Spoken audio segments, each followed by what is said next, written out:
kon garaawul. kon ba tey pël nga am nga circonstance atténuante quoi. Alors l'invité de PEP c'est parti en tout cas ak Pierre-Edouard Faye qui vient de nous rejoindre sur ce plateau.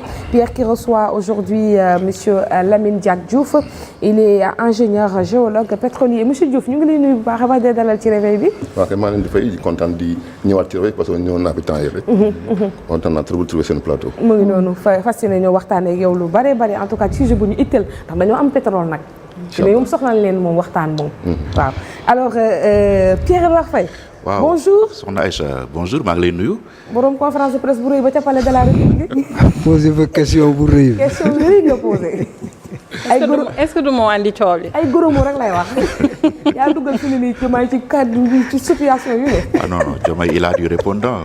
question yi ñu ko posé yëpp indi na si ay tontu. maintenant nag Sénégalais bu si nekk yaay apprécier rek est-ce que convaincre na la ou pas. mais en tout cas ñun def nañ suñu liggéey moom aussi il a essayé d'être à la hauteur.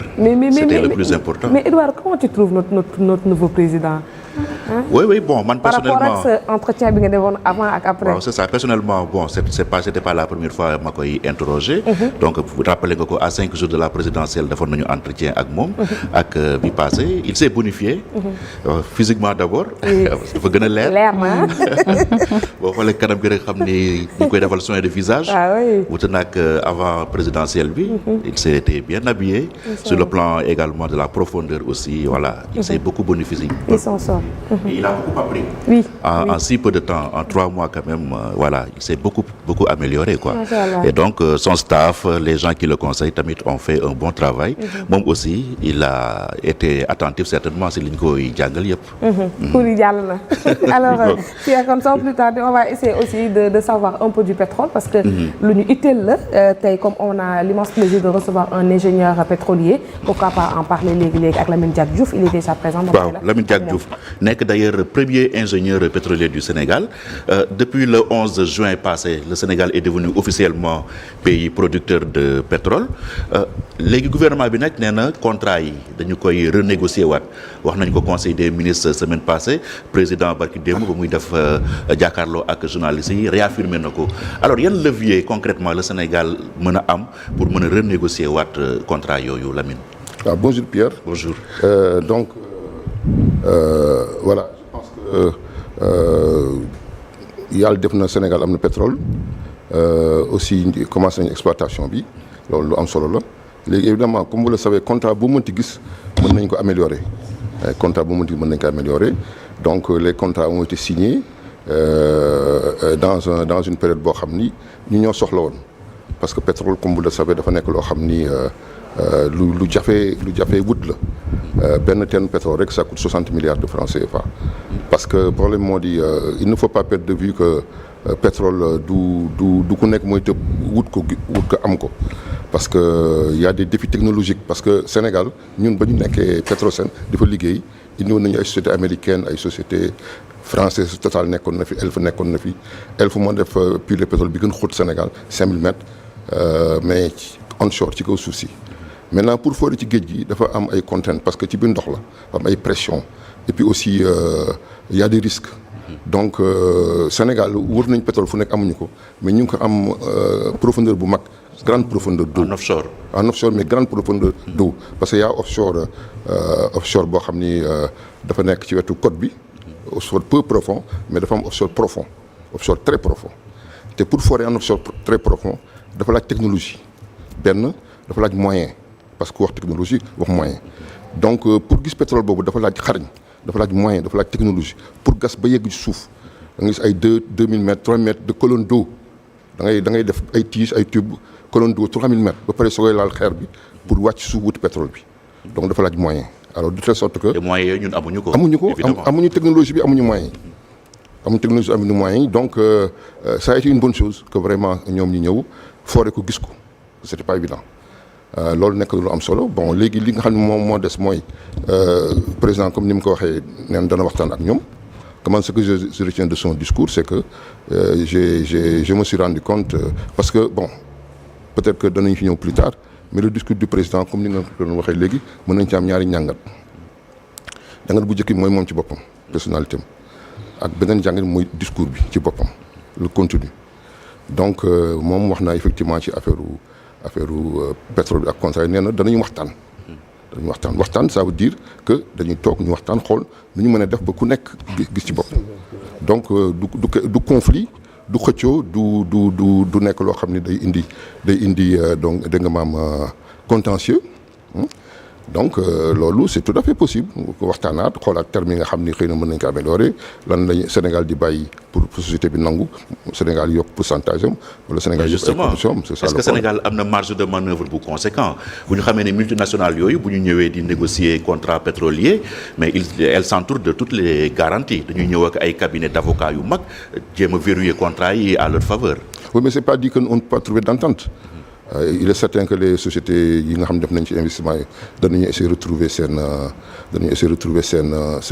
investissement d'abord ce qui est important bu ñu récupérer seen investissement nag après tout est possible c'est à nous d'être imaginatifs c'est à nous de voir fan la ñu mën jaar ba améliorer sunu conditions contrat yi et ça c'est pas impossible parce que du point de vue impôt par exemple état am na marge de manœuvre écoutez seen lim bu ngeen ko réinvestir moo wàññi ko ci impôt yi bu ngeen defee réinvestissement ci domaine bi wala ci domaine bële parce que en fait ñun en Afrique notre problème c'est que les sociétés dañuy ñëw investir jël seen ay bénéfices yóbbu ko seen dëkk donc dañu war fexe ba imaginer ban moyen la ñu mën fexe ba seen bénéfice yi toog fii sans ñu forcer leen mais ñu defal leen ay incitation pour ñu investir ko fii ñu gis seen bopp que ñoom tamit c'est des hommes d'affaires et puis bëgg nañu réew mi qu'il y ait la paix qu'il y ait la stabilité ñu opérer dans de bonnes conditions donc ce ne sont pas nos ennemis, ce sont nos partenaires. Il ne faut pas les voir comme des adversaires, comme des gens qui sont venus pour nous sucer, pour nous piller et partir. Non, c'est des partenaires. Nous sommes sensibles à la situation pays, situation politique pays, donc beaucoup de pays développés, comme l'environnement économique, nous devons faire des affaires, avec une affaire, parce que c'est des hommes d'affaires. Donc ça aussi c'est important et je pense que li mu wax loolu la danañu renégocier ak ñoom waxtaan ak ñoom pour xool comment améliorer les contrats ci sunu avantage. Leneen yi itam moo di au-delà de cela mën nañu defaraat beneen code pétrolier parce que code pétrolier comme ni nga xamee évolué na parce que ñun bi ñuy defar code pétrolier bu njëkk man ma nekk Petrosen ñu defar code pétrolier bu njëkk bi c'était dans les années 80 90 jamono yooyu mënuñu woon def code contraignant parce que bu defoon code contraignant kenn du ñëw indi xaalisam dañu naxante ak ñoom code boo xam ne leen di attiré bi ñu ñëwee commencé liggéey changé nañ code bi ci diggante bi 2 fois 3 fois donc le président aussi il a cette possibilité de revoir le code pour que les découvertes futures tiennent compte de ce nouveau code avec suñu vision bu bees mais aussi ñu essayer xool est-ce que ce nouveau code pourra être rétroactif dans quelle mesure. Pour que code bi gën a nekk à notre avantage. À notre avantage. Parce que code bi à l'état actuel avantage wu kii ñëw la pour exploiter. Suñu avantage yi ñu ñëpp parce que vous savez les contrats en général c'est que à partir du moment où la société récupère son investissement léegi day fay bénéfice supposons actuellement nous avons 20% 18% 20% Petrosen am ci ressources yi société bu demee ba récupérer xaalisam day fay impôt day fay 35% de ses bénéfices 35% plus 20% ça fait presque 55%. Comprenez donc déggin la rek ñun amuñu ci am bariwul tuuti la ñu am non ce n'est pas exact. En fait société bu xasee day dans un premier temps day am 80% pour récupérer xaalisam dans un premier temps parce que boo defee prêt da ngay se rembourser immédiatement le plus rapidement possible parce que plus prêt bi duré plus intérêt yi yokku donc nga teel fay moo la gën a arrangé société bu demee lebi parce que je vous dis que pour forer benn trou de forage il faut des fois 100 à 200 millions de dollars. Donc 60 milliards à 120 milliards mu def ko ci. benn teenu pétrole. benn te da ci def 12 20 forage donc imaginez li mu nekk ci ay milliards.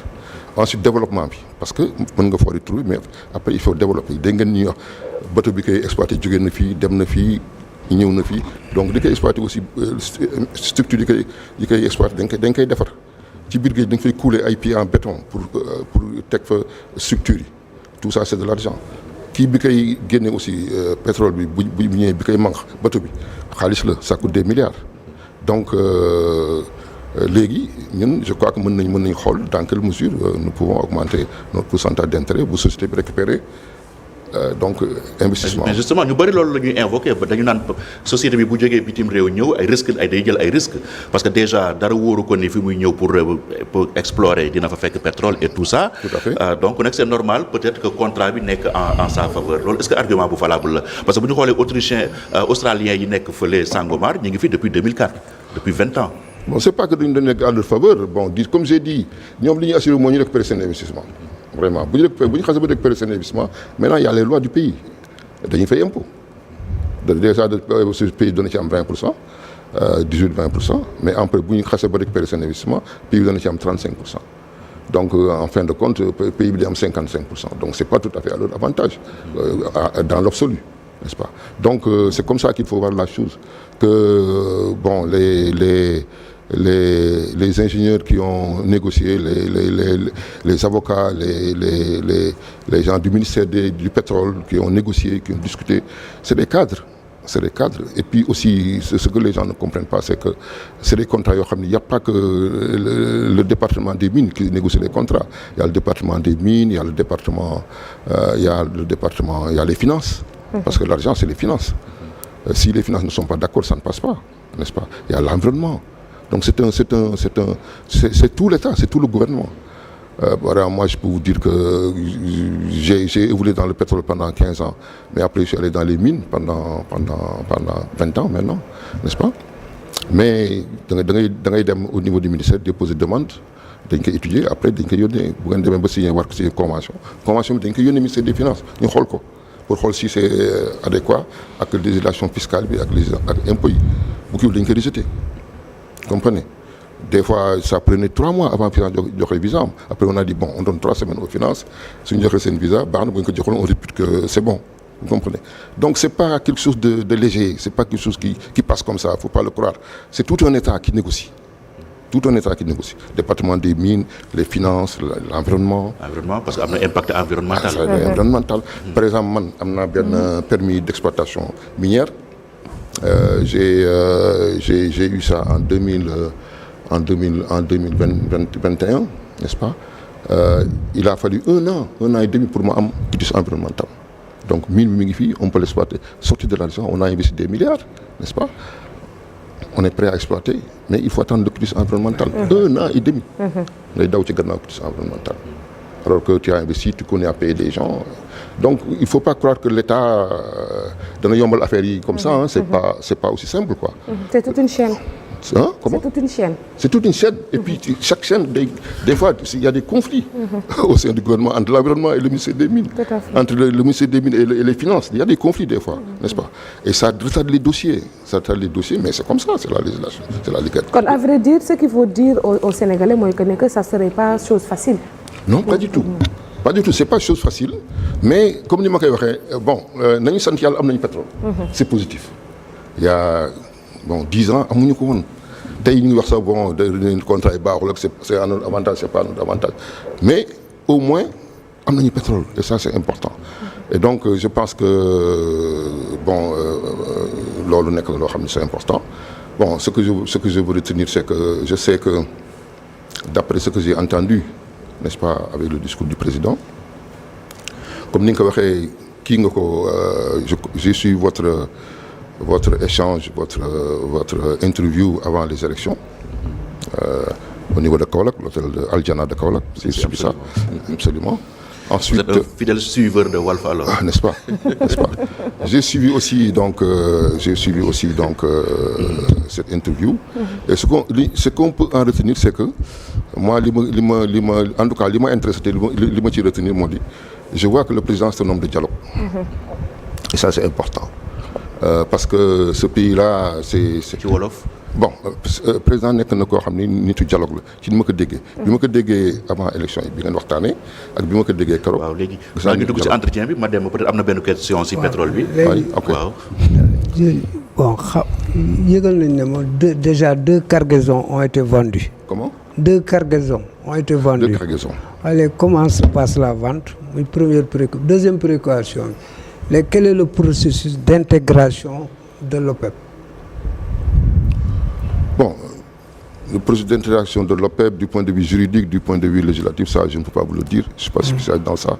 dans les relations internationales en ce qui concerne l'adhésion à l'OPEP. Moi, je suis un technicien, n'est-ce pas? Il y a eu 2 cargaisons qui ont été vendues. Bon, jaay nañ ñaari cargaison. Bon, ça suit le processus normal de commercialisation du produit, n'est-ce pas?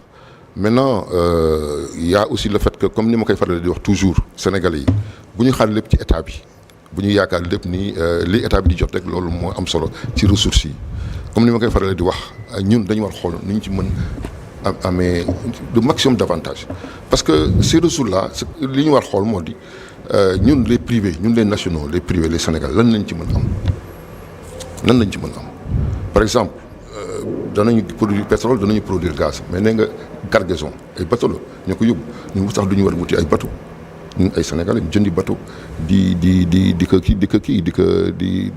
bokk ci chaîne de commercialisation bi déjà c'est un maillon de la chaîne xam ne ñu mën nañ ci dugg.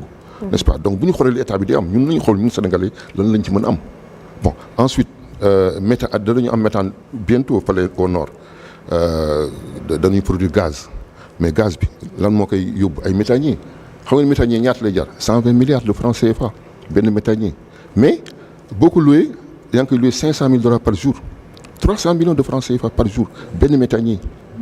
Pourquoi ñun Sénégal du ñu essayer ñun public privé. ñu essayer jënd méthanier. am ngeen moyen yéen privé bi. Comment? Il faut les trouver. Il faut les trouver. Bon, il faut pas toujours se dire que mënuñu am pays yeneen pays fi ñu jaar ba am ko foofu la ñu war jaar ba am ko. ñun am nañu 7 000 milliards de budget au Sénégal 7 000 milliards de budget am na ay hommes d'affaires nee nañu am na ay milliards. nañu toog ak état waxtaan ak moom. écoutez dans la distribution dañ ci bëgg dugg. Dangote ma nga ne defar raffinerie bu mag Nigéria.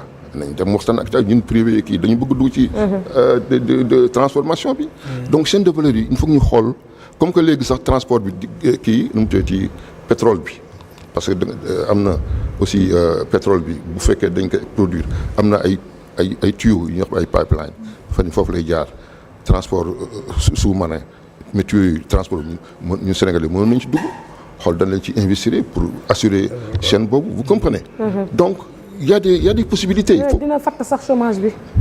voilà parce que bari ay soudeur quoi. waaw c'est ça parce que plus ñu am activité plus ñu créer emploi.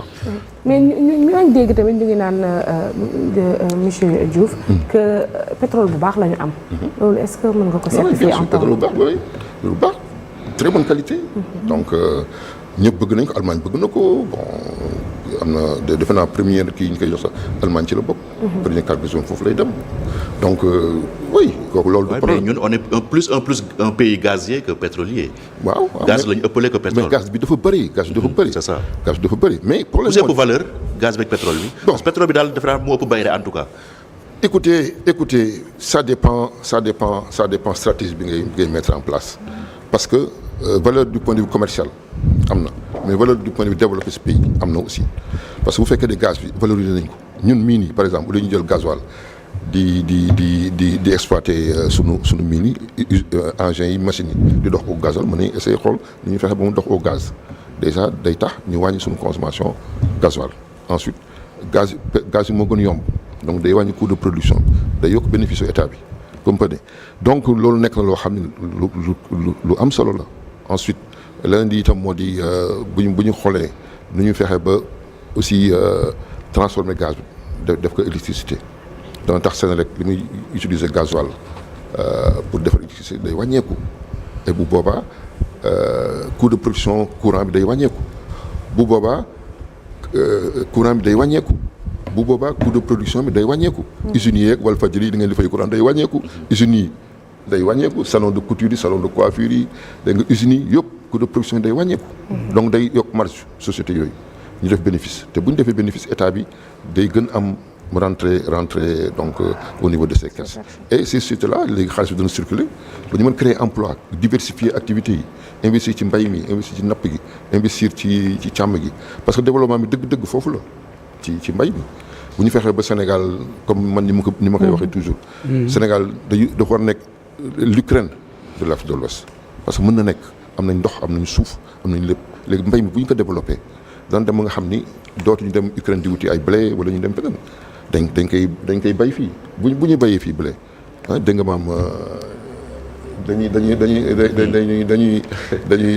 mburu mi day daal di yomb te bu waa suñu mbokku tukulóor dañuy daal di kontaan ak suñu mbokku fayeen yi dañuy daal di kontaan de telle sorte que lu am solo la. léegi avant ñuy dugg ci yeneen question d'actualité yi. parce que am nga tamit yeneen casquette. homme politique ak ay écrivain et tout. dernière fois bi nga fiy mujj da nga ne woon. C'est vrai pétrole baax na gaz baax na mais nañ mettre aussi l'accent sur l'or mooy les mines et tout ça parce que yow si ngay gën a yëngu est-ce que sa position évolué na entre temps wala ba tey yaa ngi am conviction boobu que ni or bi la ñu war a mettre le paquet ndax moo ñu mën a yóbbu fu sori. oui mais il faut mettre le paquet partout parce que ñun dañu soxla xaalis nous avons besoin d'argent pour développer notre pays yàlla may nañu ay ressources am nañu pétrole am nañu or bon il faut pas seulement se focaliser sur le pétrole c'est bien que ñu focaliser sur le pétrole parce que danañu indil ay rentrées d'argent mais il faut aussi se focaliser sur l'or. Il faut que état bi def ci moyens yu bëri parce que or bi moom li mu ñu mën indil dafa nekk lu bëri pétrole bi li mu ñu indil bëri na mais or li mu ñu mën indil moo ëpp ndax boo xoolee pétrole énergie rek la waaw mais or puissance financière la puissance monétaire la dañuy jox souveraineté monétaire daf ñuy jox souveraineté économique daf ñuy indi yeneen chaîne de valeur parce que or yi bu fekkee ni développé nañ ko supposons actuellement au Sénégal am nañu après 15 à 20 mines d'or vous comprenez suñu góorgóorloo fexe ba 10 ñu développé ko ci 10 ñu fexe ba mu nekk ay mines yu mag mine bu nekk mi ngi produire supposons 3 tonnes d'or ça fait 120 milliards 10 mines ça fait 1200 milliards. par an wala. par an. ñu ngi wax pétrole bi gaz dañuy indil 800 milliards or mën nañu indil 1200 milliards. boo boolee 1200 ak 800 muy 2000 milliards. ça fait presque le tiers du budget du Sénégal boo xam ne dañ koy jëlee fii duñ ko lebi bitim réew duñ ko lebi fenn fii lañ koy kiiwee donc loolu nekk na loo xam ni enjeu économique bu am importance la. donc je crois que tout le monde est conscient que ressource boobu nekk na ressource aussi bu am solo. parce que non seulement production bi day indi donc plus-value mais aussi les bijoutiers dañuy am produit bi donc da leen jox liggéey ensuite fii bu ñu fi defee souk de l'or fii au niveau du Sénégal Dubaï. souk de l'or la mais Dubaï amul or. du produire 1 gramme d'or te pourtant ñëpp a ngi daw Dubaï pour jëndi or pour jëndi bijou pour jëndi yëpp n'est-ce pas mais bu fekkee ni fexe nañu ba Sénégal ñu def fi souk de l'or def fi ay comptoir d'achat de l'or donc day créer une chaîne de valeur pour le pays et puis or boobu dañ koy transformer sur place ñun en tout cas loolu mooy suñu combat quoi. or bi ñuy produire dañuy def tout pour ñu produire ko mais aussi pour ñu transformer ko sur place. et puis aussi ñu stocker ko fii dafay réserve d'or. parce que un pays qui a des réserves d'or ça veut dire que c'est une économie forte. parce que bu ñuy wax réew ñu wax kii réew bi amul dara mais réew bu am réserve d'or réew boobu dafa am valeur économique. donc Sénégal mën na jouer ci carte boobu aussi. bien sûr comprenez donc ça c'est important. léegi ci actualité bi rapidement. sortie président de la République bi ban appréciation nga si def. voilà bon je crois que comme ni ma ko waxee rek li ma ci comprendre moo di président dafa wane ni moom homme de dialogue la. homme de discussion la. et que donc il est vraiment prêt à tout faire pour que les politiciens ñu waxtaan. problème bu amee ñu waxtaanee ko donc problème DPG wane na ko dafa dem waxtaan ak waa assemblée ak premier ministre pour ñu essayer trouver solution donc loolu c'est important man je pense que njiit bu fekkee ni dafa nekk quelqu'un boo xam ni dafa ouvert dafa bëgg waxtaan dafa bëgg dialogue comme ni ma ko waxee politique waxtaan la et ça moi je crois que et puis l'autre chose aussi moo di le fait que mu wax ni bon moom il fera tout pour que son premier ministre nekk président ce que ça veut dire que c'est que moom je pense que on ne se rend pas compte mais la vraie rupture c'est ça. La vraie rupture que nous avons c'est vraiment ça, c'est-à-dire un président de la République qui ne sera plus en conflit avec son premier ministre. C'est-à-dire un président de la République qui ne se prendra pas pour le nombril de la République, qui pense que tout tourne autour de lui et qu'il doit tout faire pour avoir un deuxième mandat, il doit se battre avec des opposants, il doit donc faire la guerre, il doit donc emprisonner des gens, il doit se battre avec les partis politiques, donc dafay indi instabilité politique. Et donc je pense que ni muy waxee moom il est plutôt pour une pacification de l'espace politique.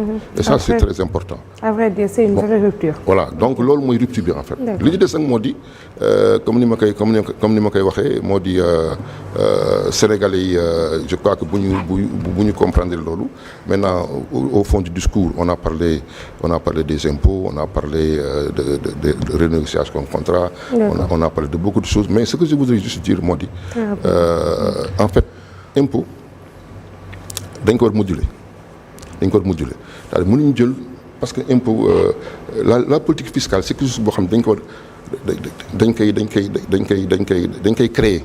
Il faut réfléchir pour voir la meilleure politique fiscale du ñu wax ni nii nañ impôt yi nii lay war doxee rek noonu lañ koy bàyyi déedéet il faut réfléchir. Un pays sous-développé a ses valeurs. Comme par exemple, moi je sais pas parce que je suis à Walfadjri, mais je pense que la presse, si elle ne fait pas de bénéfices, elle ne doit pas payer d'impôts. C'est aussi simple que ça. On ne peut pas demander à une entreprise qui ne fait pas de bénéfices de payer des impôts. Comprenez, ou tout au moins ñu xool danañu moduler def impôt yoo xam ni xëy na du bëri trop pour les organes de presse. li ñu fexe ba mu am mooy mu fay ay employés fay seen impôt fay seen cotisation sociale IPRES et tout ça.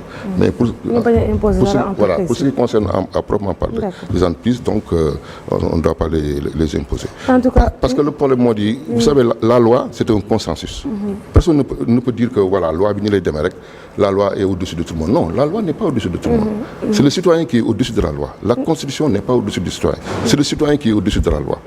Comme vous le savez, moi je suis un homme politique et je développe le mouvement citoyen. Et je pense que c'est le citoyen qui est au-dessus de tout. Le citoyen il est au-dessus de la loi, le citoyen il est au-dessus de la convention, de la Constitution, parce que c'est le citoyen qui fait la Constitution. Donc fekkee baaxul dañ ko reprendre. Si la loi fiscale n'est pas bonne, je pense qu'il faut revoir ça, il faut repenser ça. Pour que xam naa loolu moo tax sax tey ñu def seen slogan bi jub jubal.